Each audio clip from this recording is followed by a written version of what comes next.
বাইরে ভাই, বাংলাদেশে বাংলাদেশে 1 জানুয়ারি, পহেলা জানুয়ারি, হ্যাঁ, যত মানুষের জন্মদিন থাকে রে ভাই। হ্যাঁ, আমার আমার ফ্রেন্ড লিস্টে সবার জন্মদিন জানুয়ারি 1 তারিখ। সবার জন্মদিন জানুয়ারি 1 তারিখ, আমি বুঝলাম না রে ভাই। হ্যাঁ, যত মানুষের জন্মদিন থাকে তত মানুষের মনে হয় পৃথিবীতে নাই যে ভাই, বাংলাদেশের যতগুলা মানুষের পহেলা জানুয়ারি জন্মদিন কি লিগা?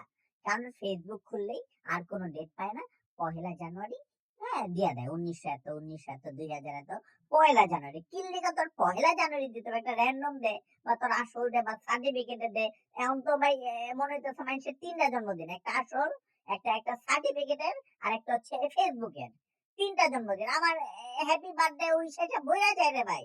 হ্যাঁ, আপনার ফ্রেন্ড লিস্টের অমুকের জন্মদিন, অমুকের জন্মদিন, অমুকের জন্মদিন, এই ঘুমায় খালি পহেলা জানুয়ারি সবার জন্মদিন হইতো। তোরা কি পয়লা জানুয়ারি পয়দা হইছ সবাই? এর মধ্যে কয়েকজন আছে রিয়েল, কিন্তু সবাই তো আর পহেলা জানুয়ারিতে তোরা পয়দা হচ্ছে। তোরা একটু টাইম টুইম চেঞ্জ করে তো জন্মদিনের দিন দিন চেঞ্জ করে আসল জন্মদিন দেয়। পয়লা জানুয়ারি তোকে পয়দা দিব দিয়ে রাখছো দইল এটা। আমি আমি আমি এখন হাজার হাজার মানুষে হ্যাপি বার্থডে জানাবো। করতে বসেন,